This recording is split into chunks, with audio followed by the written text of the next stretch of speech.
Well, thank you for your welcome. That's nice to be here. Thank you. Can you turn to Exodus chapter 30? Just a few thoughts to take us into our breaking of bread together and remembering the Lord.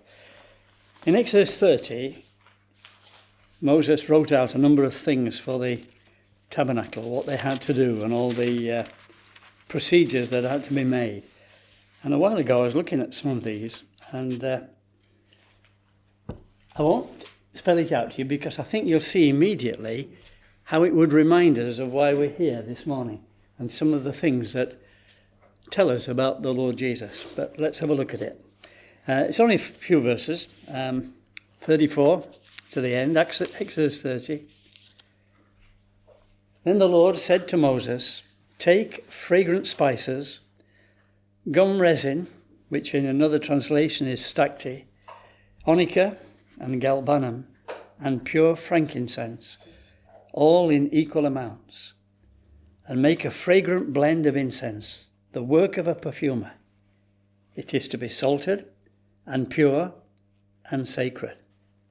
Grind some of it to powder and place it in front of the testimony in the tent of meeting, where I will meet with you.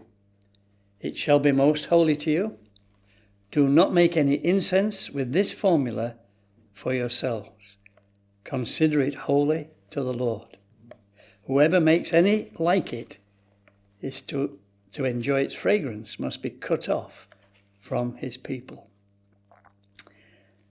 Just reading it like that, you think, well, what on earth is there that would remind us of the Lord Jesus? Well, let's have a look at these items that Moses was told to prepare.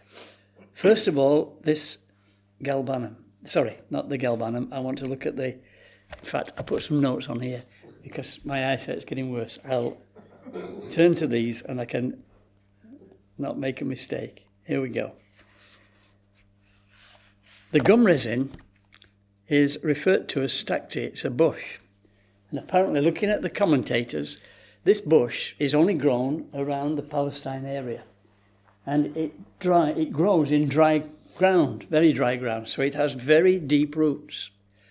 And the roots of this gum resin, this stacte bush, go very deep. But in drawing the moisture that it needs, as it draws it through the plant itself and right up to the leaves, it drips out from the leaves. This gum resin, it's red. This gum red resin drops to the ground. And it does this when it's been searching for the moisture. And the gum resin is collected, these drops, just like blood falling to the ground. I don't think I have to tell you what that reminds you of, does it? But there we go. Think of the Lord Jesus in Gethsemane. And there, before he goes to the cross for us, it's like it says he sweat great drops of blood as falling to the ground. The immense pressure that was on the Lord before he died for us. And there Moses is told to take this, to collect it, and they're going to make a perfume from it. I thought that was lovely, that reminds us of the Lord Jesus before he died for us, going through what he did. Let's have a look at the next one. The next one is onycha. Now, I looked at two different commentaries on this. It's taken from a sea creature in its death. Another one tells us it's a fish that when it dies, it floats to the surface. Now, when we think of a dead fish, we don't think of anything nice and smelly, do we? We think of, yes, smelly, we think of smell that's really not very nice. But apparently this isn't. What they do is they scrape the scales of the dead fish. And apparently it's quite strong, but apparently it's not nasty. But they take it, and that's how they collect this perfume. Well, it's not a perfume yet, it's mixed with the others, but this is taken from the dead fish. What sweetness is there for you and me in the death of Christ? Lovely, isn't it? Something like that God could tell Moses to take and make a perfume. So we've got two there. So, what's the next one? Galbanum. Now, galbanum apparently is a resin, but it's from a tree. And this tree is pierced into the side, and then they drain out the gum resin. I don't think I need to tell you, do I? Isn't that lovely? That Moses was told to take these, and these were to be at the altar of incense. But the galbanum was taken, and it was pierced, and as the sap came out, they collected it. When Jesus died, just to prove he was dead, the Roman soldier pierced his side. Blood and water flowed, but it was a proof that he was dead. But what a picture that brings to us.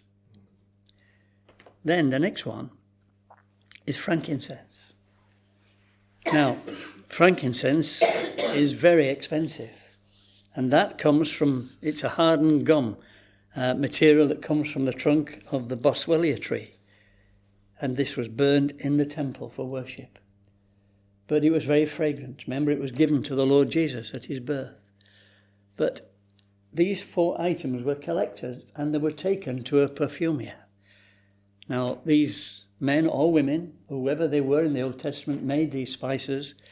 They made them up for certain acts in the temple worship. Like the fragrance was burnt continually.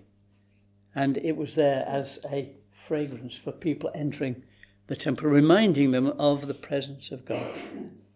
But here we've got these 4.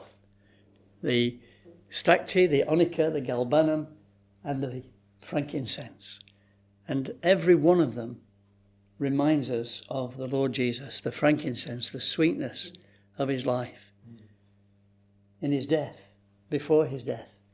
All of them pointing us to this morning, really, because he went to Calvary, he died on Calvary, he rose again, thank God, and he lives forever. But we're here just to remember him this morning, and we're only going to do this until he comes again, because when he comes, we won't be here, will we? We'll be at that marriage feast in heaven. So I just trust those few thoughts will be a help for us to remember the Lord Jesus. In Exodus, you would not have dreamt we could have put that to this morning, but when you look at where they came from and what happens to them, what a picture of our Lord Jesus. That shares something for us to move on with this morning. Thank you.